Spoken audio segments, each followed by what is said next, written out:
The Life of Robert Frost. Thesis of Robert Frost. Robert Frost has been one of the most important and great poets from the 20th century. Throughout his writings, he showed emotions and tensions of one's life. He involved nature into his poems and how a man's role is involved. His poems started to take lead after his father had passed. His full name is Robert Lee Frost. He was born in San Francisco, California on March 26, 1874. Robert Frost had one sister, Jeannie Frost. She was later in her life committed to a mental hospital due to a mental illness that ran through the family. When Robert Frost turned 11 years old, he moved in with his mother to Lawrence, Massachusetts, after the death of his father. This was so then his mother and him could have support by the paternal grandparents. Robert got then transferred to Lawrence High School. Robert Frost's parents' names were William Prescott Frost Jr. and Isabel Moody. His mother was a Scottish immigrant, and his father descended from Nicholas Frost, who sailed to New Hampshire on an immigration ship called the Wolfrana. There are few inspirations and influences on Robert Frost's writing. Robert Frost's first inspiration came from his father. His father was a writer and a teacher, and he later became an editor in San Francisco. Later in Frost's life, he began to get influenced by British poets such as Edward Thomas, Rupert Brooke, and Robert Graves. Other influences were in his everyday life, such as personal suffering, challenges he faced, and, for example, mental illness in his family. He also had depression, which he put into most of his poems. In Robert's personal life, he met Eleanor in Lawrence High School. They both graduated together as valedictorians. Robert Frost then married her later on in their life together on December 19th, 1895. Together they had 6 children, which names were Elliot, Leslie, Carol, Irma, Marjorie, and Eleanor. Eleanor died one day after birth, and Carol committed suicide, and Elliot died at the age of 4 years old. Education. Robert Frost went to Lawrence High School, where he met his wife and graduated as a valedictorian. He went to Dartmouth to learn more depth about poetry. He did not stay there long. He only stayed there for about less than a year, and then later in his life he attended Harvard for a short time, but did not obtain a degree.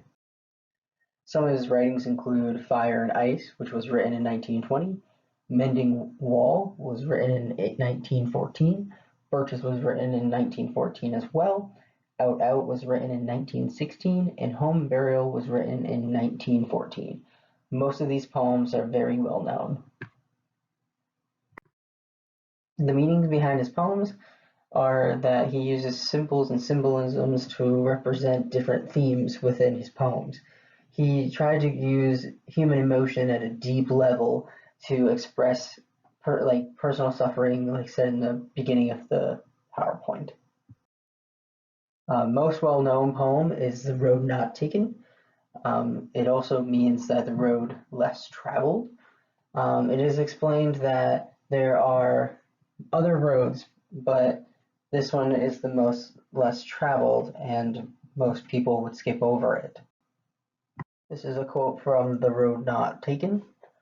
They took the other as just as fair, and having perhaps the better claim, because it was grassy and wanted wear, though as for that the passing there had warned them really about the same. Appreciation of his poems.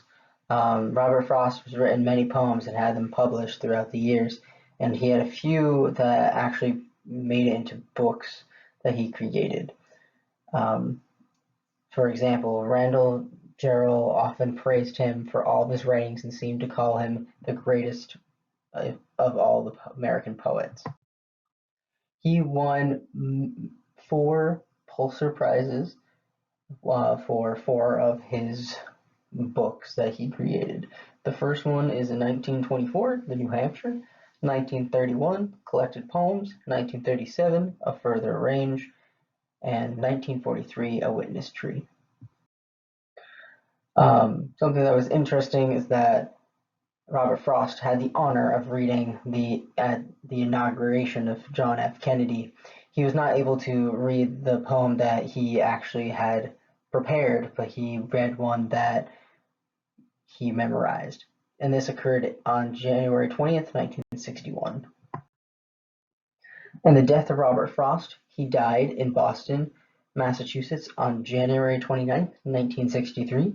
He died from complications during a prostate surgery, and he's buried in Bellington, Vermont with his other family members as well. After his death, Robert Frost's poems are still read today to understand the time he was in.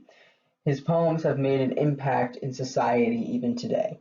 For example, "The Road Not Taken" is a poem of Robert Frost which is read at graduations across the U.S.